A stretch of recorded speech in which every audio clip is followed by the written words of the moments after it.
अजित पवार यांच्या घरासमोर झालेली अघोरी पूजा आणि नेमकं त्याच दिवशी भोंदूबाबांचा ठाण्यातील हॉटेलमध्ये मुक्काम हा अनेक शंकांना जन्म देतो।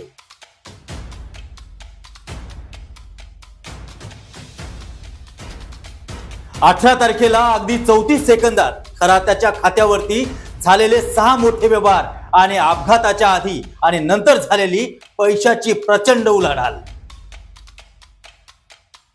अजित पवारांच्या अपघातापूर्वी 27 ते 31 जानेवारी दरम्यान समता पतसंस्थेतून झालेला अफाट आणि संशयास्पद पैशाचा पाऊस।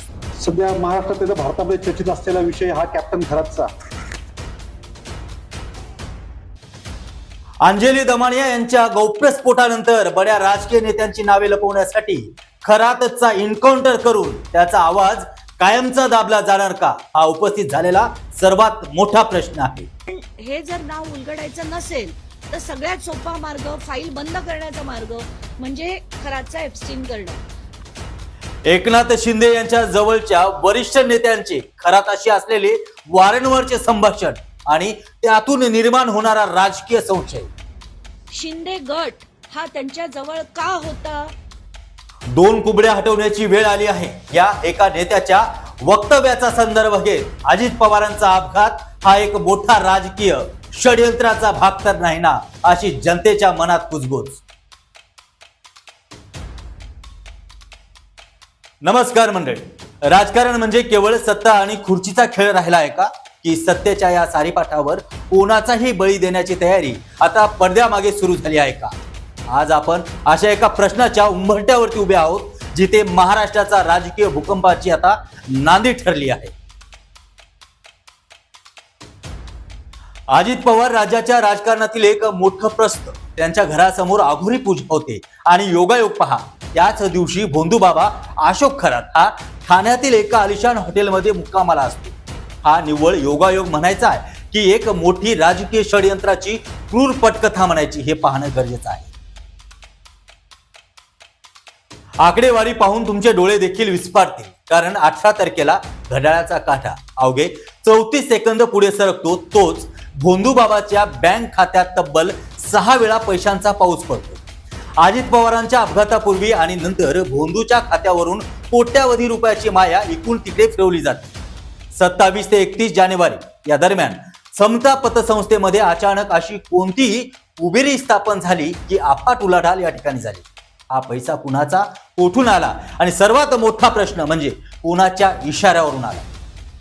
अंजली दमानिया यांनी पत्रकार परिषद घेऊन या सर्व प्रकरणाचं वाभाडे काढले आहे। पण आता प्रश्न असा पडतोय की पोलीस या धागादोऱ्यांपर्यंत पोहोचणार की त्याआधीच या भोंदू खरातचा एन्काउंटर करून या प्रकरणावरती कायमचा पडदा टाकला जाणार?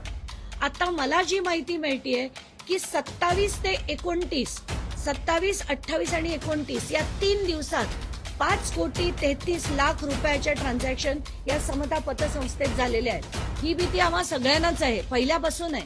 कारण हे जर नाव उलगडायचं नसेल तर सगळ्यात सोपा मार्ग फाईल बंद करण्याचा मार्ग म्हणजे खरातचा एप्स्टीन करणं।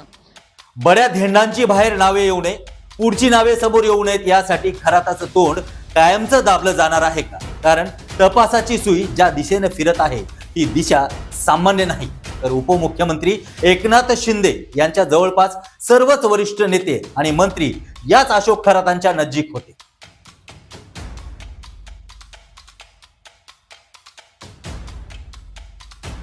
खरात आणि या नेत्यांमध्ये अनेक वेळा फोनवरती तासन तास काय खलबत शिजत होती। मग अंजली दमानियांचा आजचा हा इशारा नेमका कुणाकडे आहे?